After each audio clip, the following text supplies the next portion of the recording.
Welcome everyone to our panel discussion on IoT innovation, signage at the edge.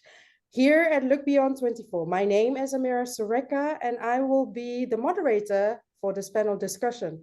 I'm truly honored to have both of you here. So today we're diving into one of the most exciting frontiers in our industry, the intersection of IoT and digital signage. You both are the experts here. So allow me to introduce our esteemed panelists to all the audience over here. We've got Davy Bockx, Director of IoT and Engineering at For Infinity and an esteemed board member of the Global Signage Alliance, known as the GSA. So welcome, Davy. How are you doing today? Well, I'm actually at the event, the Look Beyond event in London. I already had a great morning. I followed a few sessions. It was very interesting, and I hope we can keep up that pace. Yeah, definitely. Of course. And we also have our next panelist who actually joined us all the way from South Africa. Is Wesley Johnston, Head of Operations at SenseMe. How are you doing, Wesley? So glad that we could have you here today. Yes, good. Thank you for having me. Very exciting. It's a lovely topic. Yes, so together we'll explore how IoT is transforming digital signage, creating new opportunities for engagement, and enabling data-driven decision-making like never before. So we're going to be discussing current applications, future possibilities, and the challenges we face in this rapidly evolving landscape. So let's begin with our first question. I guess let's start with the basics first. For beginners who are joining us, maybe you can explain what IoT is and how it integrates with digital signage. So who's going to go first? Wesley, Davy? I will take this one because I also wanted to say that we're talking about IoT, which is the Internet of Things, but it already exists a lot longer than a lot of people think. It actually started in the 1980s. And it became more famous in 1990 when actually they designed a toaster that could be switched on and off through the internet, which made it an IoT device. But IoT is actually a vast network of interconnected devices, such as sensors, cameras, smart appliances, and even wearables. And they communicate with each other through the internet. And in digital signage, IoT enables displays to become smart by reacting to external conditions. And for example, you have IoT connected weather sensors that can trigger actually specific advertisements for weather appropriate products. Internet of Things essentially transforms digital signage from static displays into interactive and responsive platforms that can adapt to environmental or situational changes, enhancing the engagement and the effectiveness. I think that globally describes the IoT within the digital signage sector. Well, I think that's very clear, Davy. Thank you for that. We're going to go to the next question. So how do you see IoT and digital signage working together now and in the future? I know you've mentioned that it's becoming more smart based on the weather. So maybe, Davy, you can take this one, and I'd like to also hear from Wesley how you guys actually think about this. As I just described, IoT enables digital signage to offer a more personalized experience through data-driven insights. For example, a retail store can adjust content based on real-time inventory or the foot traffic data that can be followed by sensors. Looking forward, advancements, and of course, we have to touch AI and machine learning, they combined with IoT, it will enable displays to predict customers' needs and automatically deliver relevant content to it. That's what we expect with the machine learning and the AI integration on Internet of Things. The growing network, of course, of connected devices, particularly currently in smart cities, that will create a unified experience across the public and private spaces. And that will provide a seamless customer journey from home to the store and to travel hubs. Okay, that's very clear. Wesley, maybe you can provide us with some real-life examples of successful IoT integration in digital signage. 100%. So I can give you a couple of examples. Demographic camera. So you'll get a demographic camera in a quick service restaurant, for example. and it can measure age and gender bias. And if you link that to your playlist, you can change what is played on those menus. For example, if it's a very slow menu item, a grill, and it's a very busy store, you can actually now take the grill option away and put the faster moving items on. You can also, if you get a younger age bias, so let's say it's the school pickup and a lot of kids are coming into the store, you can essentially push the kids orientated menu items. And essentially what you're doing is you're tailor making the menus based on what the clientele is in the store. That's the one example. So similar to that, you get LPR, so license plate readers in drive-throughs. And essentially what you can do then is you can measure the traffic flow of how many cars, how busy it is. You can do a similar thing where you can push fast-moving items in that drive-through and push those cars faster through that drive-through. Yeah, so those are two of the ones that we've been using quite extensively here on our side. And from a IoT integrating with signage, I think moving forward, it's going to become necessary. It's going to be part of the installation. It's not going to be an afterthought. It has to be now part of the planning process, part of that signage ecosystem, and part of the marketing strategy. So you'll start seeing a lot of IoT installations. You might not even see them. They'll probably be in the store measuring what you're doing and where you're walking, but it's feeding into the CMSs, it's feeding into the BIS, it's feeding into platforms such as SenseMe as well. So it'll be prevalent. Okay, that sounds really interesting indeed. My next question would be, how can IoT, Internet of Things, be leveraged to enhance the customer experience or journey? I know, Wesley, you've touched that a little bit, so maybe you can expand on that a little bit more. Well, I will. I can use a nice example because it's quite a popular one. Heat mapping. So heat mapping has been around for a while, not as long as IoT, but one of the first sort of technologies. It was quite expensive historically and quite hard to implement, but there are companies that have made it much easier to implement nowadays. So you'll start seeing a lot more installations with heat mapping. So heat mapping allows you to track a customer journey through a store. You can see density of where customers congregate.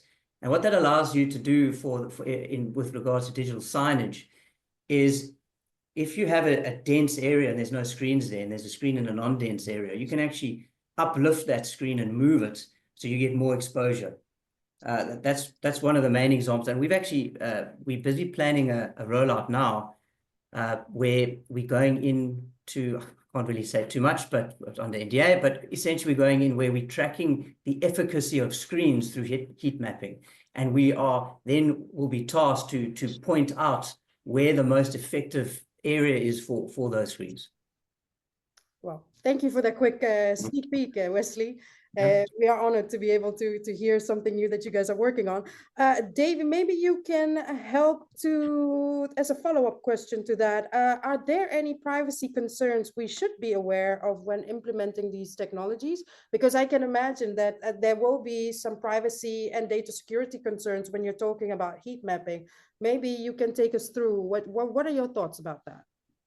Yeah, well, here in Europe, we have the General Data Protection Regulation, also known as a GDPR, which is something you have to keep in mind and which is specifically in Europe very important.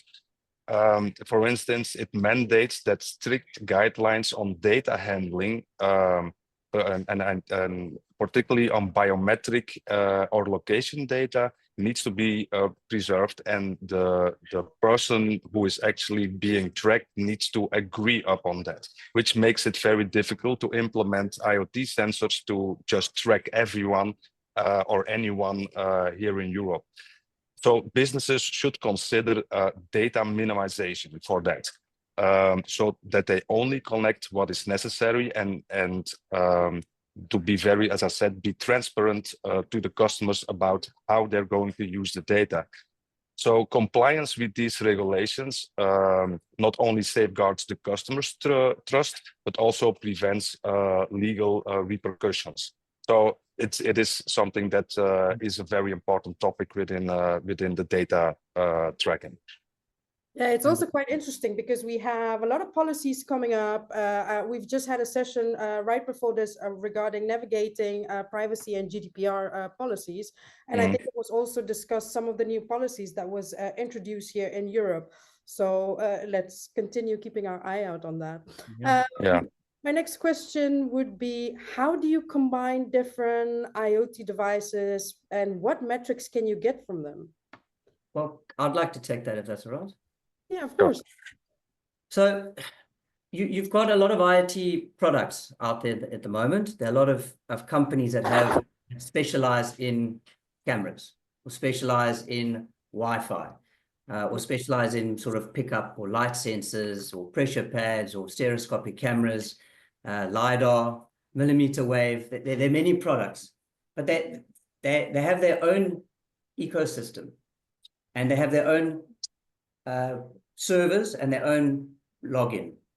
So it historically was quite difficult to have a combination of sensors from different suppliers and different products, getting different telemetry, and trying to cobble it all together from different places and trying to find a meaningful sort of data set or meaningful insight from it. So there are a few. They're not really many companies that merge it all together. So I'm sorry, I'm going to say we've done that, and we've essentially pulled in multiple sources from multiple things. So we essentially data agnostic. But what that allows us to do is you can take metrics that you've never seen before, you can put them together, and you can get these insights. And I'll give you an example. So I'm not going to tell you what sensors. Let's say there's sensors all over the store from different products and different suppliers. You can track a journey, walking past a store, turning, are they looking at the screen? What's their dwell time? You can walk past the door. Is there a turn-in rate? Have they walked past the store? If they walk into the store, are they turning right? Are they turning left? Heat mapping. Where's the density of that store? And if I may, can I bring up a graphic? Of course, of course. Right. So just to explain it, because it's quite nice to look at it while I explain the journey. Stami, you guys can see that? Yeah. All right. So essentially, this is our sort of digital funnel. And as I explain how you go through the journey of the store and what data you get, you'll see we're going to progress through this funnel. So you're walking past the store, there's screens and digital signage in the storefront. What is that traffic? What is your potential exposure? That's a metric there already. Are you turning to see the screen? Are you looking at the screen? And are you dwelling? Are you receiving the advertising? Then that's walking into the store, heat mapping and tracking, braking right, braking left, for example. That's all traffic. And that falls under sort of macro analytics. I'm not talking about macro in macro economy and micro economy. We're talking about macro in the store environment or shopping mall, and then micro goes all the way down to gondola ends and shelving and hero products that you want to showcase. Once you walk into the store, there's a journey that can be tracked, and you can track where these people are walking, where the customers are walking, and what's the drop-off rate. So you can see if they were approaching a certain product set and if they were walking away, or if they were interested and they were now engaging. So you're taking micro analytics from IoT, for example, from a company, Nexmosphere, who's quite well known in our industry, and we can merge it with two different types of IoT devices from themselves and link it with a demographic camera. And now you can see what content was triggered, what product was picked up, versus what traffic was there, and you can link it to age and gender bias. And you can put that all into one graph, and you can then filter out, and you can analyze. Essentially, you can get a unique, it's heard, so you're not breaking GDPR compliance, but you can essentially see what your you can start getting a picture of what your customer starts to look like and what their habits are and what their preferences are. And then what you do with that is you start tailor-making your hero brand, start tailor-making your shelves, start tailor-making your signage in the store. And you'll start getting a lot more engagement, a lot more interest, and it reflects in more sales for our customers as well, for the clients. Great. Thank you, Wesley. I think my next question was going to be, can you walk us through a typical IoT ecosystem? But I think you've just done that without me asking. So thank you for that. Davy, I'm going to come back to you. What are the common issues with IoT implementation in the signage sphere? Because I understand that you both work a lot with this, so maybe you can talk about it a little bit more.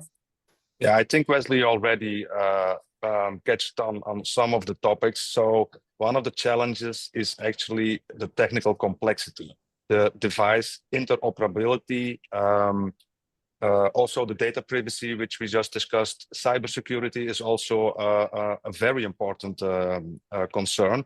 So the problem with many of the IoT devices is that they work on different protocols, which makes it a challenge to integrate them smoothly into one platform. Network reliability is also something which is very important. You need a very stable network to be able to up or download data. Also, yeah, you have to realize in very crowded locations, you have less bandwidth that you can use. So 5G can there be an optional solution.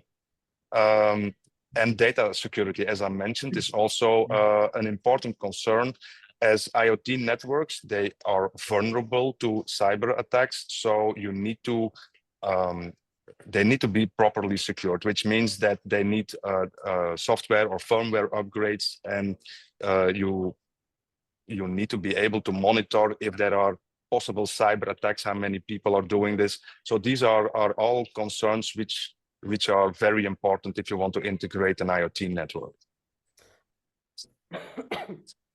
Can I add some more to that, if that's all right? So sure. That's quite a broad overview of the issues. There's some. So we've been doing this for a couple of years now, and we found some very interesting learnings on the ground that's quite the common issues. So the most common issue is that people don't understand what they're installing and how to install it. Yeah. And it seems silly, but it's actually a common issue. And as an example, if you're using a presence sense and it's got a certain reach, you say 2.5 meters, and there is a display at 2 meters, you're going to get a constant trigger and you're going to get a false number.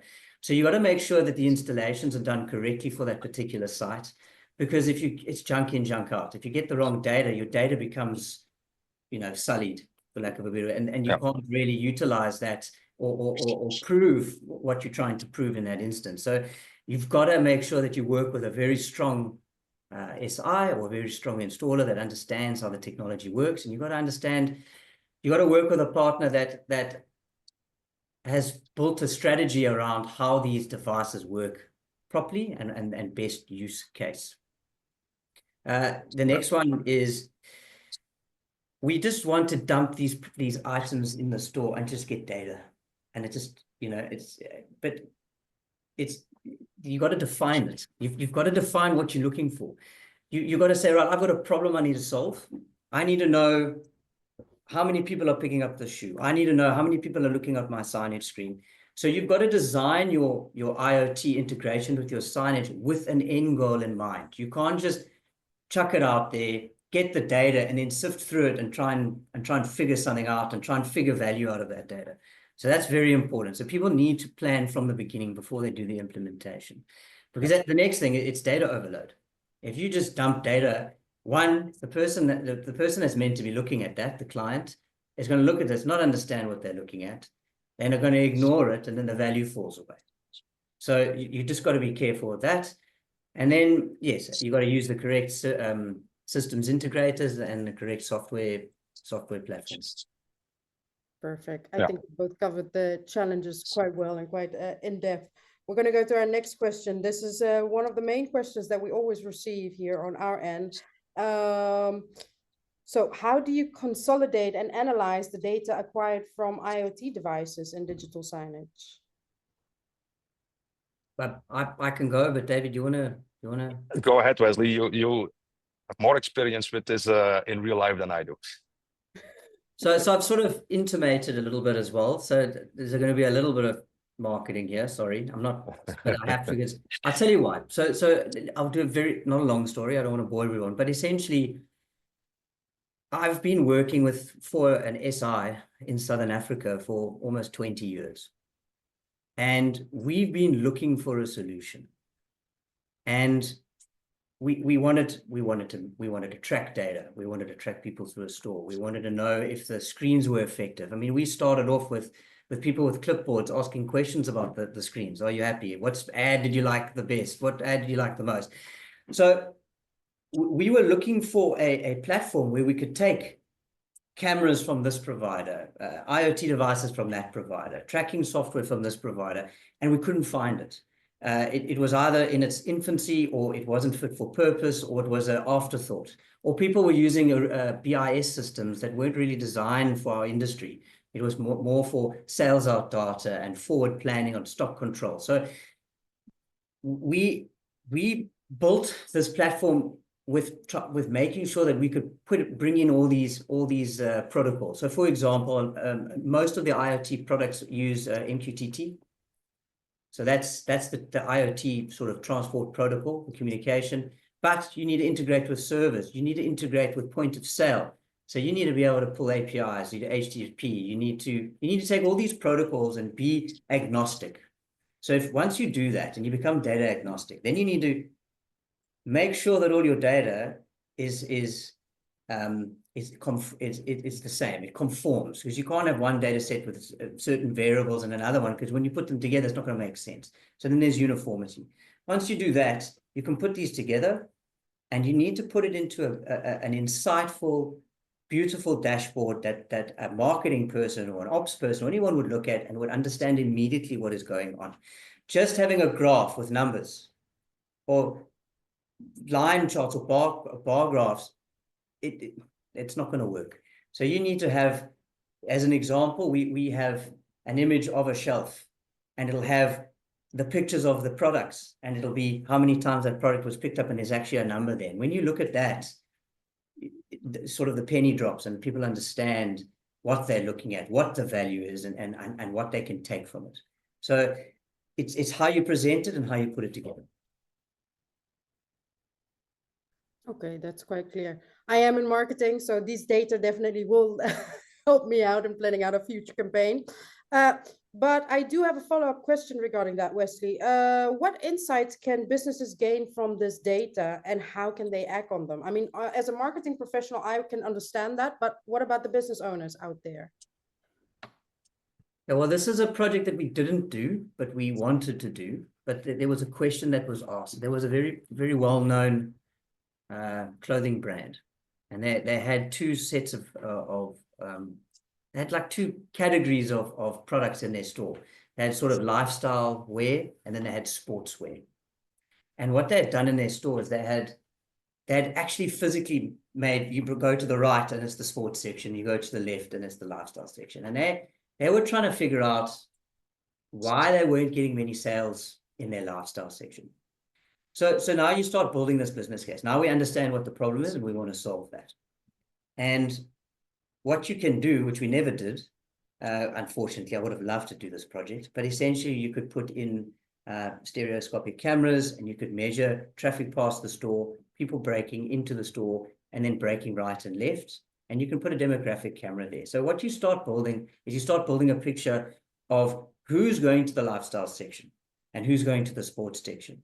And, you know, you could even, as a silly example, you could probably see that 80% of all people, of all customers, would go to the sports section, and maybe only 20%. So maybe their lifestyle brand it was too expensive, it wasn't it wasn't attractive enough for people. So you can start now helping the retailer figuring out if their product they're selling is priced correctly, if it's actually selling something once, is there interest? Because what you can essentially do as well is you can have a shoe wall, and you can have, it's for a silly example, a pink shoe and a blue shoe. And we could see data from the point of sale, right? Historically, people can see data from their point of sale. And that point of sale says, right, the pink shoe is flying off the shelves and no one's really buying the blue shoe. Okay, that's fine. Now we look at the data on the wall, but the blue shoe was picked up twice as much. So why is there so much interest with this shoe, but it's not translating to a sale? So now you've got an avenue to figure out, have I priced the shoe incorrectly? Or what's happened is essentially they wanted the shoe, but it wasn't in stock in their size. It's something as simple as that. So what you can do with this data as well is you can stock shape. You can send alerts saying there is massive interest with this blue shoe. Please send more shoes from the other stock storerooms into the store because there's a potential for purchasing of the shoe. So that's how you can integrate into the store, how you can integrate into for the end client. Obviously, I haven't mentioned the signage in the store, but for signage, it's always going to be there. It's always going to be that last point in the store to help push that final decision. And as we discussed earlier in the beginning, this data can help change that playlist to assist with the sale. But it goes deeper because you can really help the physicality of the store and the stock and the sales process. Thank you, Wesley, for that in-depth answer. I want to go back to Davy. Davy, how does edge computing enhance IoT capabilities in digital signage? Well, edge computing brings data processing actually closer to the data source. So it's reducing latency and dependency on cloud infrastructure. For digital signage, this is valuable for real-time applications. We already touched on it earlier in the session. So edge devices can process data directly and instantly trigger content change without the delay of sending it to the cloud and having data coming back. And this capability is often used, for example, as a wayfinder in airports, where they have to immediately change the people going into to another terminal or whatever, and it has the instant content personalization, where you have the real-time responsiveness, and it significantly enhances the effectiveness and the experience.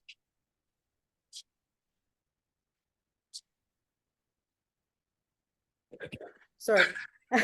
Sorry about that. Okay. Maybe. I've also heard that both of you mentioned 5G and AI and machine learning. So I'm going to jump right into those questions. And in the meantime, I would like to encourage the attendees, if you have any questions, please feel free to dump it in a Q&A box. And in the meantime, while we wait for those questions, I'm going to continue with the rest regarding 5G. So how do you see 5G impacting the relationship between IoT and digital signage? It's a really general question. It can go in all ways, but I'd like to hear from the both of you. So maybe Davy can go first and then Wesley can go next. Well, there is a theoretical and then there is the actual real life stuff. So in theory, the 5G, the high bandwidth and low latency would, and I'm already saying would, allow digital signage to handle richer media and more complex interactions. But in real life, I've already tried this. It doesn't really work that good. You do have a 5G connection, but there are latency problems, there are bandwidth problems. It doesn't, in theory, it should work as I just explained, but in real life, it doesn't.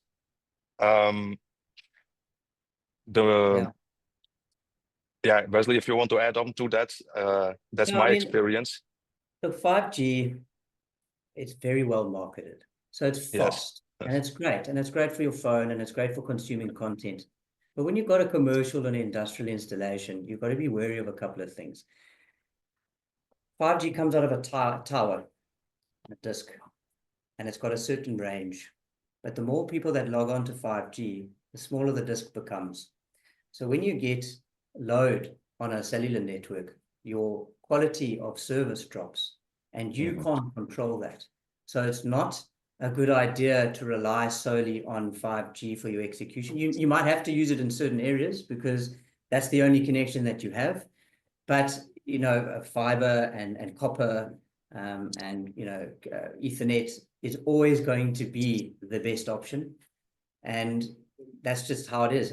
What does solve that? So let's break it into two parts. Sorry, maybe telling me if I'm going on too long, but let's break it into two parts. You've got digital signage, which requires bandwidth because you've got to push content, and you've got to push rich content, you've got to push videos, and it's important. When you talk about IoT, IoT uses very small amounts of data, and it's very fast. So you can get away with using IoT on 5G, especially if you have a device, an endpoint that stores the data at source, and if it loses connection, it stores that, buffers it, and then when it gets connection, it sends it again. So you don't get any break in the data stream. So it depends on. So the short answer is it depends what you're using it for. Thank you, Wesley. And it's very useful as a backup. It does work as a backup. Yes, 100% as a backup. 100%. Yeah. Definitely. Hey, I'm gonna jump into the AI and machine learning question. Can you guys discuss the role of AI and machine learning in processing IoT data for digital signage applications? Yeah, I can Yeah. go. That's all right. So, Sure. so what does AI need? So I'm not going to go into, what AI is. I think everybody at this point sort of has an understanding of what that is. But what does AI need? So large language models and small language models need data. They need copious amounts of data. Without that data, it can't make a decision. And the more data that it gets, the more accurate its decision becomes. So the first stop is you need to accumulate large amounts of data. So this is where you need to start. So even if you're not utilizing AI right now and you're thinking about doing it in the next year or 2 or 3, or you're building an AI, an SLM, then you should start putting in IoT devices now. You should start getting data now, because the more data you have and the more historical data you have, the more accurate your forecasting and your AI decision-making can become. Yeah, if I can add on to it, I think we previously already said that with the machine learning and the AI going to analyze the data, it will not only respond faster on the digital signage screens, but it will also predict what the customer is going to do. And that will be a huge difference. Yes, 100%. I mean, you could look at the view rates and the dwell time of a certain a piece of content on a screen in a region and go, wow, this content people are really looking at. And then that AI essentially can then start propagating that or making a heavier weighting on the playlist with that content because it's more effective. And the less dwell timed advertising content will be pulled down out of the playlist. That's a basic sort of example, but yeah. 100%. Thank you to the both of you. We do have 2 questions from the audience, so I'm going to go ahead with the first one from Lisbeth. How are companies using data from IoT signage to improve customer experience? Now, I know this was covered in the beginning. Maybe a quick recap on this. Maybe Davy can go first, and Wesley, if you have something to add. Well, as we previously said, you capture all the data on how you can even capture the emotions on someone's face, if it's GDPR allowed, of course. Yeah. But with all of this data, it will mainly be analyzed by marketing, but they can then use that data to create the content in the content on the screens, but also change the products in the store so that the customer will have a more a better experience in their journey in the store, and the store will sell their products easily, because that's what the data the analyzation of the data actually has as the outcome. Yeah. Would you like to add something, Wesley?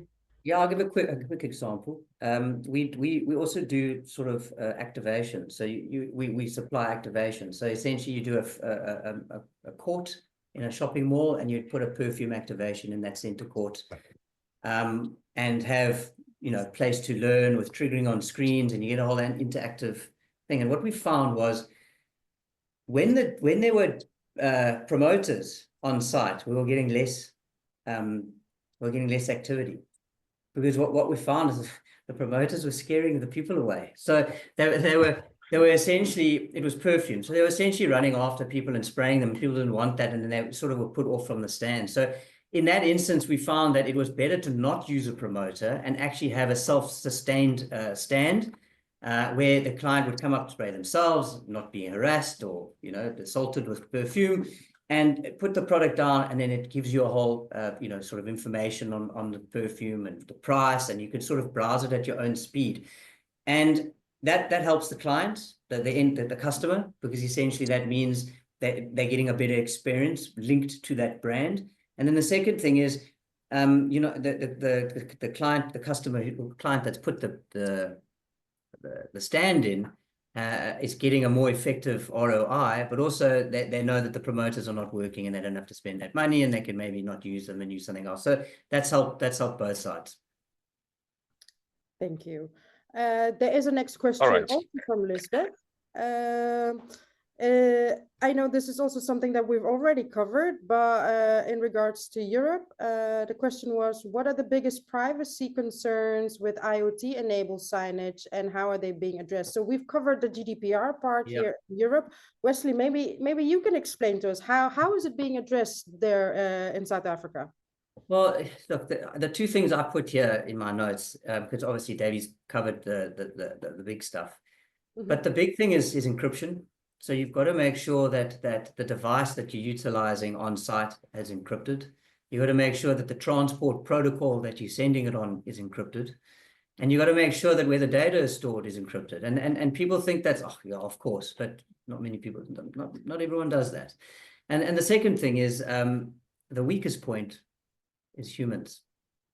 And unfortunately, there have been many hacks and many data breaches where it's been social engineering, where someone's given away their password. So it's very important to make sure that the people that are looking after the IoT ecosystem and the data are fully self-aware, like aware of the security risk, and they understand how it works, two-factor authentication, and all those things need to be put in place.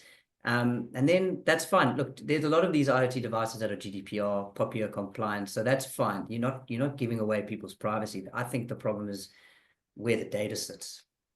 That's where people should be looking at, not at the camera looking at you, because that does a unique identifier, it attaches a number, and it sends it through. None of your privacy is being being ruined there, and you're just a number as part of a herd. And yeah, so that's it really. it's the data that's important. Would you like to add something, Davy? You're on mute. Yeah, sorry, I just had to move places. So no, I totally agree what Wesley is saying.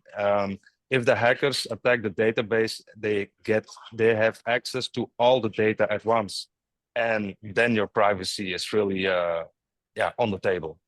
Yeah, perfect. Hey, I've got the last question for the both of you.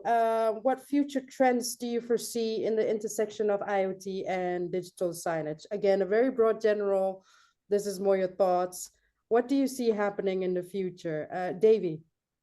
Yeah, I think, and we've already touched the topic a few times, that artificial intelligence and machine learning, the combination of both will definitely drive the future of IoT and what we can actually do with it. And as Wesley also previously said, the most important thing is actually knowing upfront what you want from the data.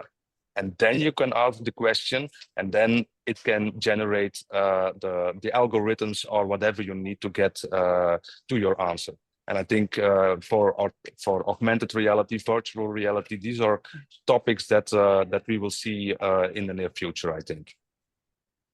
Thank you, Davy. And Wesley, what do you think? What does the future hold when it comes to the intersection of IoT and digital signage? I think that in the digital signage industry, if you're not using IoT and sensors, then you're falling behind. I think it's essentially mandated now to do it because you create more value. You no longer can you just hang a screen on a wall and throw some content at it and it's a job well done. That's not going to work anymore.